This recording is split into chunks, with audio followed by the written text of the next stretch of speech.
Dr. Edi. Jangan pernah merasa paling benar sendiri, karena kebenaran itu adalah milik penguasa. Jangan pernah merasa paling agamis sendiri. Karena apa? Karena mereka yang tidak punya agama akan marah. Jangan pernah merasa paling Pancasilais. Karena apa? Karena hanya mereka yang mengucapkan saya Indonesia, saya Pancasila. Itulah mereka yang paling Pancasilais. Backchat, backchat, you burn all my energy. Backchat, backchat, criticizing all you see. Backchat, backchat, analyzing what I say. Backchat, backchat, and you always get your way.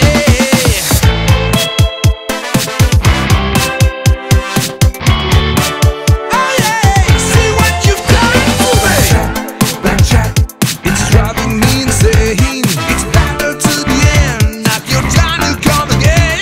Turn back, you've got me on the rack. Twisting every word I say, wind me up and get you away. That change I have of making no romance. If I'm ever going to win, have to get the last word in.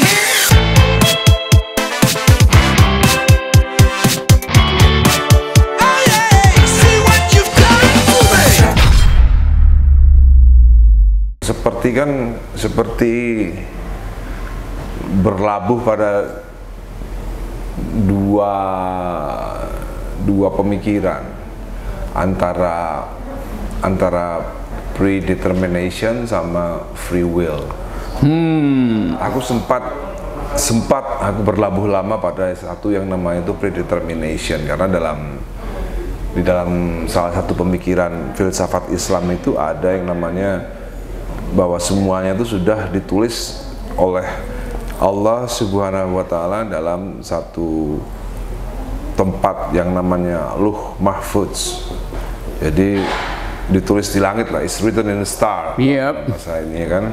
Jadi apa yang kita lakukan ini, kita hanya melakukan apa yang sudah tertulis gitu. Tapi lama-lama aku meragukan itu lama-lama gitu. Enggak, ini ada orang Islam yang berpikiran tidak seperti itu, ada orang Islam yang berpikiran bahwa semuanya itu tergantung. Jadi ada ayat di Al-Qur'an itu bahwa tidak akan merubah, Allah tidak akan merubah nasib kaum subhanahu kecuali kaum itu merubah sendiri. Itu adalah terjemahan, Bang. Jadi Allah tidak akan merubah nasib sebuah kaum kecuali kaum itu merubah nasib sendiri. Ada lagi tafsirnya yang berbeda bahwa Allah tidak akan merubah nasib suatu kaum kecuali kaum itu merubah persepsinya soal takdir, bahwa cuma Allah yang bisa menentukan itu. Maka takdirnya berubah. Itu dari berbagai macam pemikiran ya. Nah, kalau dalam bahasa di luar Islam, di luar agama Islam adalah free will dan predetermination.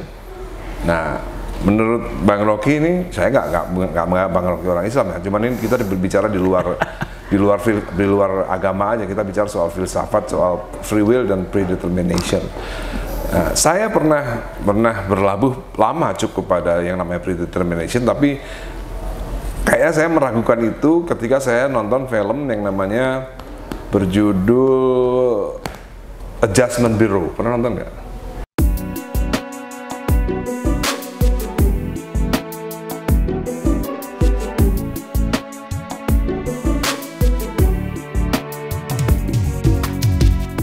Adjustment Bureau. Keren itu film. Ya udah adjust aja tuh. Iya, ketegangan itu. Itu film itu merubah banyak perspektif saya soal itu. Nah, menurut Bang Rocky, sejauh apa sih antara free will dan predetermination itu? Apakah Bang Rocky percaya 100% free will? Nah, kalau saya ini sekarang baru percaya free will itu 99%, satu itu predetermination. Iya, di dalam ini Bang Rocky saya minta Bang Rocky menjelaskan sejarah pemikiran itu dari awal sampai sekarang. Itu sejarah pemikiran yang justru mendasari ilmu pengetahuan. Mau percaya pada wahyu atau percaya pada akal. Nah, pikiran di Yunani 500 tahun sebelumnya juga debat soal itu. Terbawa juga pada wilayah pikiran Islam. Free will itu posisinya Al-Farabi, predetermination itu posisinya Al-Ghazali. Kira-kira begitu antara Mu'tazilah dan Qadariyah. Tapi orang diberi problem itu, lalu problem itu menghasilkan dinamika pikiran, kan jadi nggak ada soal sebetulnya kan. Jadi bukan mau pilih free will atau predetermination.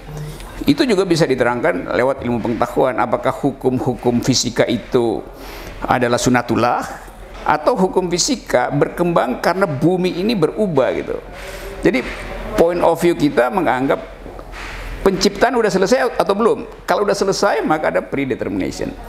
Tetapi misalnya dalam teologi Katolik misalnya, penciptaan itu ongoing, masih berlangsung tuh. Nah, ada versi Islam juga yang menganggap begitu, tapi filosofi ya, lain dengan teologinya tuh. Jadi sebetulnya saya nggak lihat itu sebagai confusing gitu ya. Karena tetap orang ingin, sama seperti soal COVID. COVID ini sesuatu yang belum diteliti perilaku si COVID.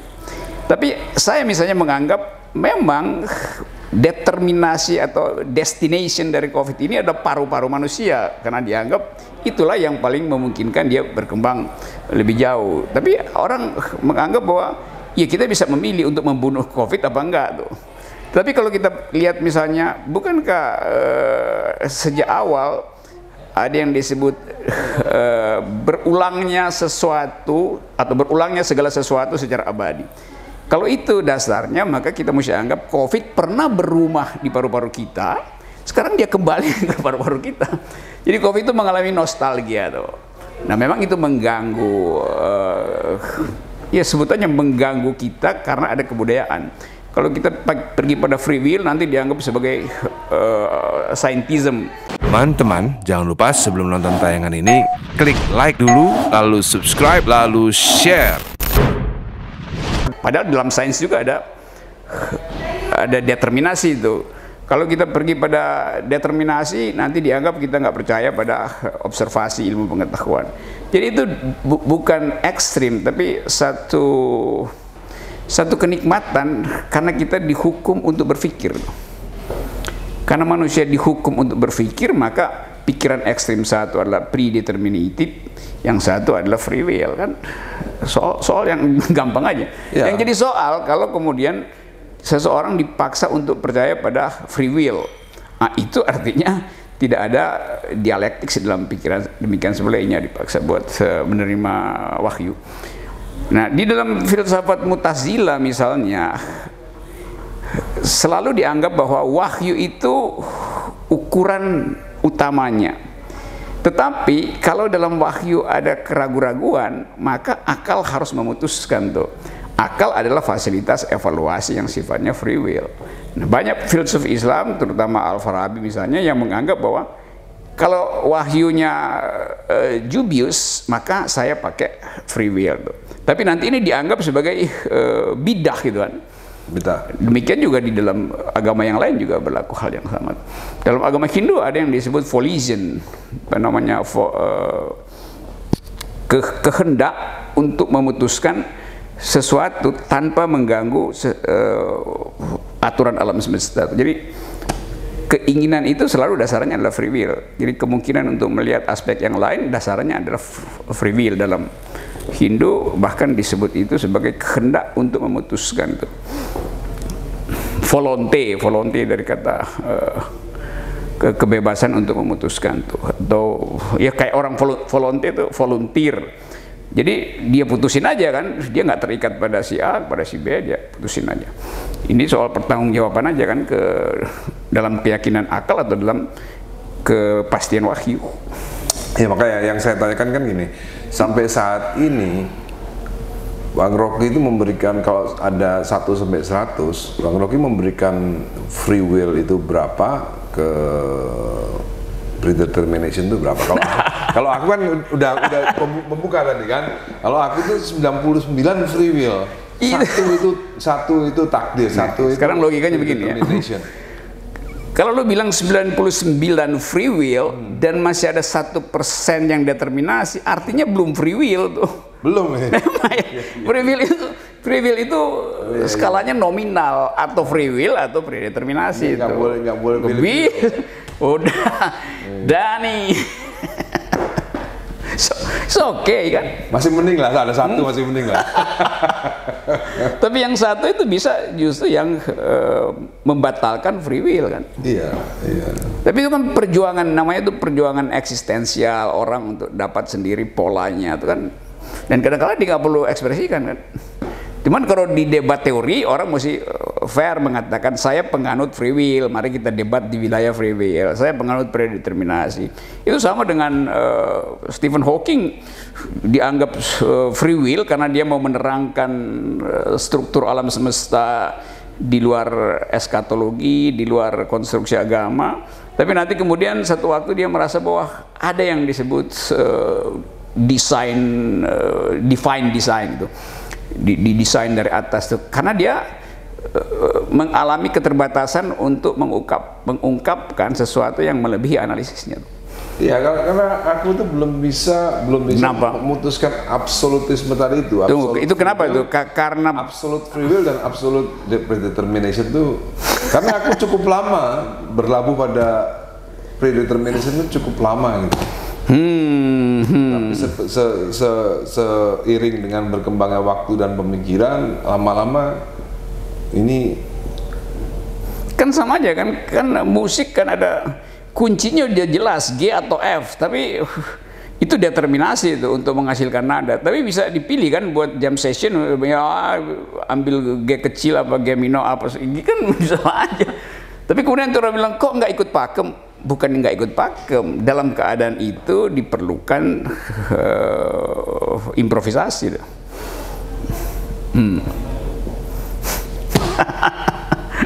Gimana? Orang main gitar sama ukulele ya itu kan satu nada aja bedanya tuh. Jadi kalau Bang Rocky free will atau predetermination? Iya, dalam analisis mesti sebutin, yang penting fair sebutin kan. Iya. Saya mau analisis itu dengan kapasitas free will, jadi jangan arahkan saya pada wahyu, oke? Karena wilayah argumentasi memungkinkan orang bikin ijtihad, bikin hermeneutics, kan itu karena free will. Iya. Tapi nanti orang bilang yang bisa bikin ijtihad adalah cuman orang yang sudah dididik untuk melakukan ijtihad. Oh iya, itu di dalam teologi begitu, tapi di dalam pembicaraan sosial bagian yang bisa ditafsirkan harus secara berani ditafsirkan. Demikian juga di dalam memilih istri, free will apa determinasi. Determinasi apa? Oleh trauma, determinasi oleh masa lalu, determinasi oleh harapan, kan determinasi juga. Aku sih curiga memilih perempuan lah, bukan memilih istri. aku tuh curiga antara free will dan predetermination itu somehow connected gitu loh. Sebenarnya itu somehow connected. Jadi sebenarnya sama kayak aku nih ya, aku pernah menemukan sebuah kalimat. Nggak tahu mungkin sudah pernah diomongin sama orang atau enggak ya. Karena aku kan penggemar Jalaluddin Rumi kan cukup banyak. Oke, Rumi, yes, terus.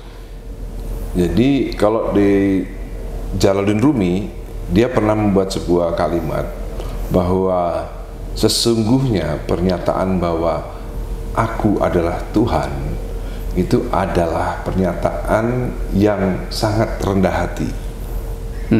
Pernah dengar nggak? Yes. Jalaluddin Rumi pernah ngomong gitu. Aku adalah Tuhan adalah pernyataan yang sangat rendah hati.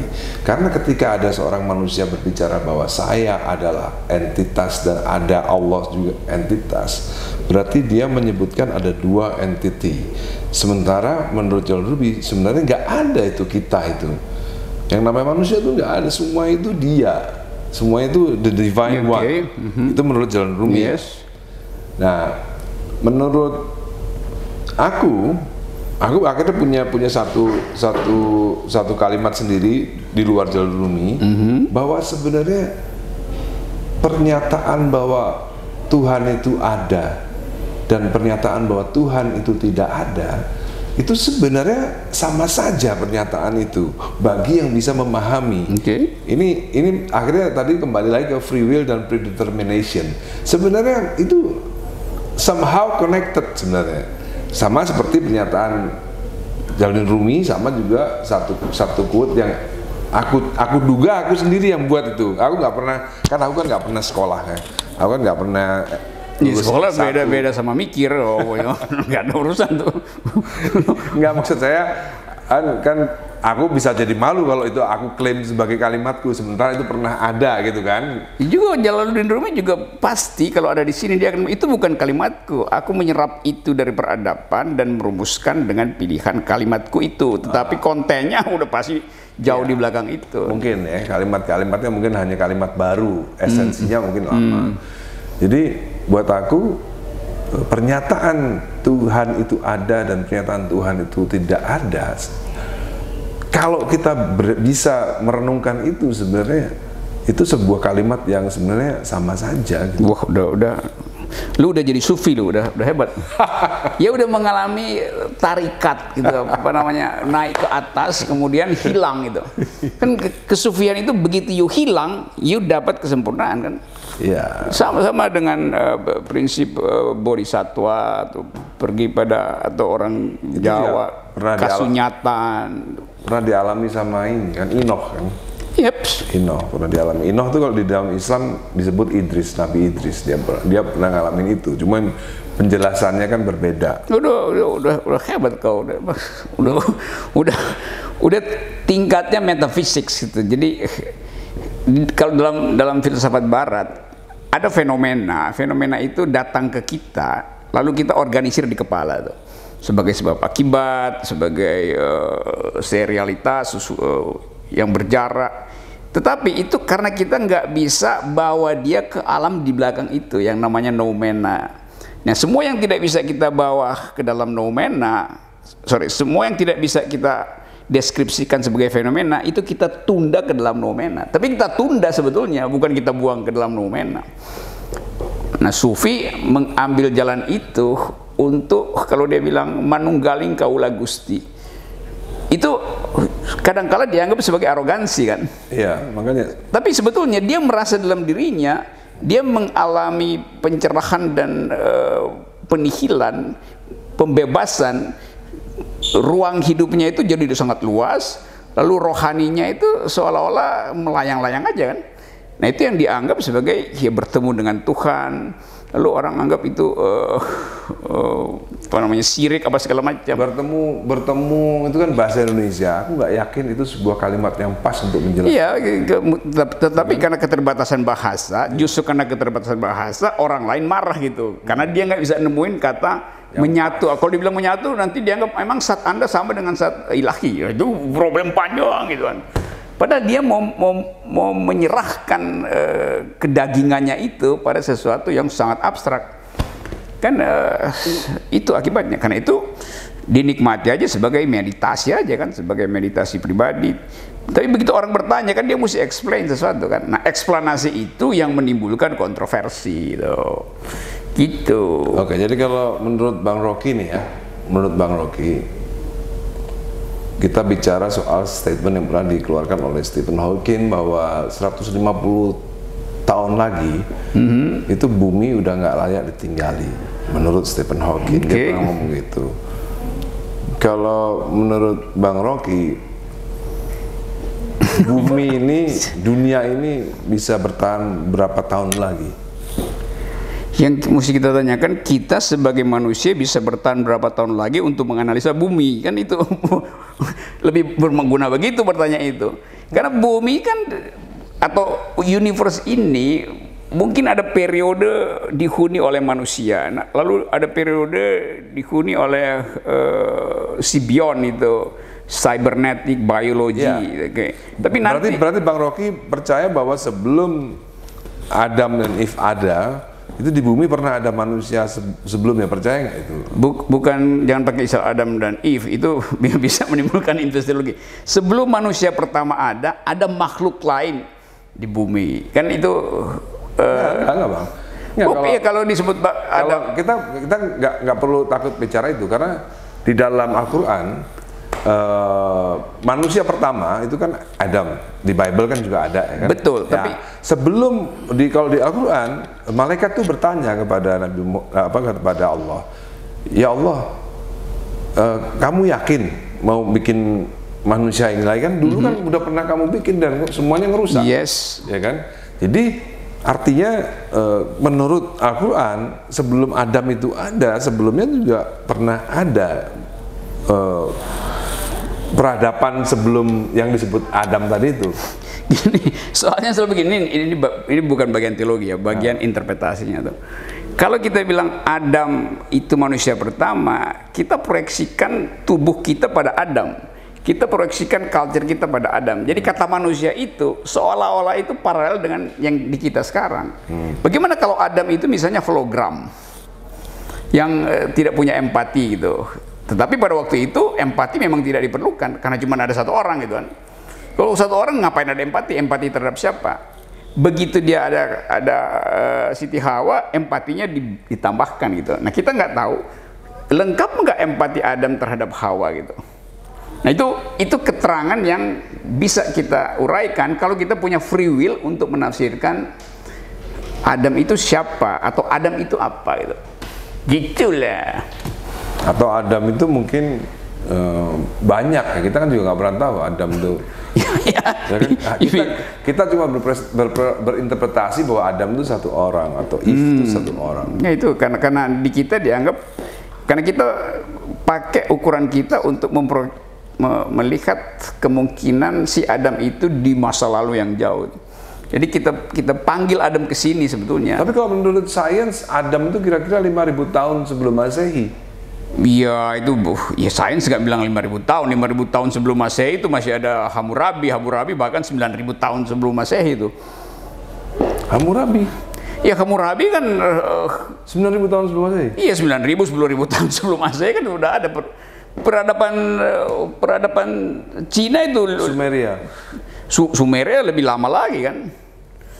Cina aja udah ada 5.000 tahun sebelum Masehi. Kan jangan-jangan Nusantara juga begitu kan. Kan 2000 tahun lalu kan artinya 7000 tahun lalu kan ringkat sekali kan. Kalau Masehinya 2000 tahun. Kalau Adam itu 2000 tahun sebelum Masehi, Adam. Sorry. Iya dalam Ibrahim. Ya Ibrahim. Itu tahun. bisa dilihat di dalam Genesis kan bisa Ya. diperlihatkan. Tapi pada waktu itu kan Berarti Adam mungkin lebih dari 5.000 lebih dari. ya mungkin kita taruh di dalam bukan waktu kronologi fisika, tapi waktu sufi gitu, yang kadang-kala kita anggap pendek tapi panjang gitu kan. Cara berpikir sufi, cara berpikir tarikat. Gitulah. Udah, dapat. Berapa menit? Nyala terus dari tadi. Oh.